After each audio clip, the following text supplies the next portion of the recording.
Dan huwa baġit għan-nies u li jifhem ir-realtajiet tan-nies minn kull faxxa tas-soċjetà. Dan kien il-messaġġ ewlieni tal-Prim Ministru mexxej tal-Partit Laburista Roberta Bela waqt intervista il-ħadd filgħodu. Fil-fatt il-Prim Ministru tkellem dwar ġimgħa impenjattiva ferm fejn tħabbar il-baġit għas-sena d-dieħla. Baġit deskritt bħala baġit tan-nies għaliex tfassal minn diversi laqat li saru man-nies f'kull faxxa tas-soċjetà. Dr. Bela qal li l-messaġġ bażiku wara kull miżura huwa wieħed ta' inkoraġġiment.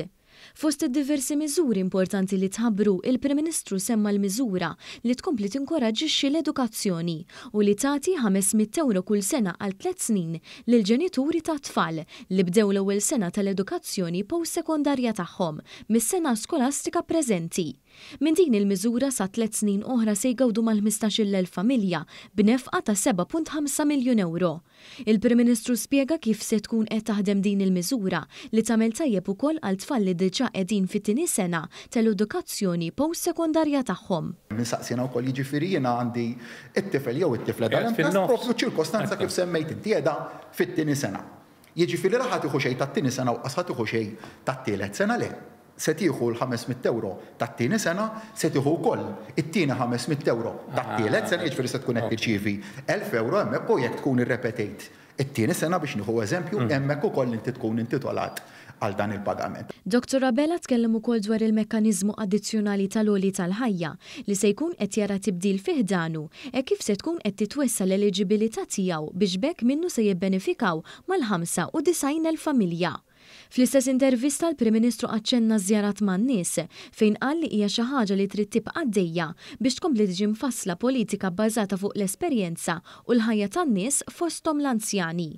Dr. Bela qal li fil-baġit hemm diversi miżuri li jinċentivaw nies avvanzati fl-età jibqgħu fis-soċjetà tagħna. Waħda minnhom hija dik fejn għal dawk li jibqgħu fid-dinja tax-xogħol il-persentaġġ mill-pensjoni li ma jitqies għal finijiet ta' dħul bħala taxxabli tellajni ħerġajna għal darb'oħra il-fuq, jiġifieri hemmhekk hija miżura illi se tħalli iżjed flus fil-bwiet tal-pensjonanti għaliex se tkun qed tnaqqas il-proporzjon ta' taxxa u għal dawk li jażlu illi jipposponu l-qudiem il-pensjoni tagħhom u jibqgħu jaħdmu hemmhekk jistgħu jibbenefikaw minn titjib fil-pensjoni tagħhom li se jkun qed imiss 30%. Dwar is-settur tad-diżabilità, il-Prim Ministru aċċenna l-miżura ta' kreditu ta' taxxa li ġie msaħħaħ bi 300 euro u li permezz tagħha issa nies b'diżabilità se jkunu qed jibbenefikaw minn 500 euro fis-sena favur servizzi ta' terapija.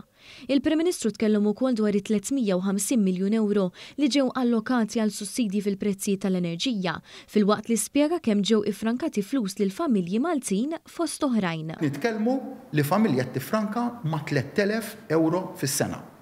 Jiġri dak huma 3,000 euro li ħajibqgħu fil-bwiet tal-familji tagħna. Kieku nagħmlu kif qalilna biex nagħmlu l-Partit Nazzjonalista u ntellaw il-prezz tal-petrol, tad-diesel u tad-dawl skont is-suq internazzjonali. Taf x'inkunu qegħdin nitolbu mant il-familji tagħna?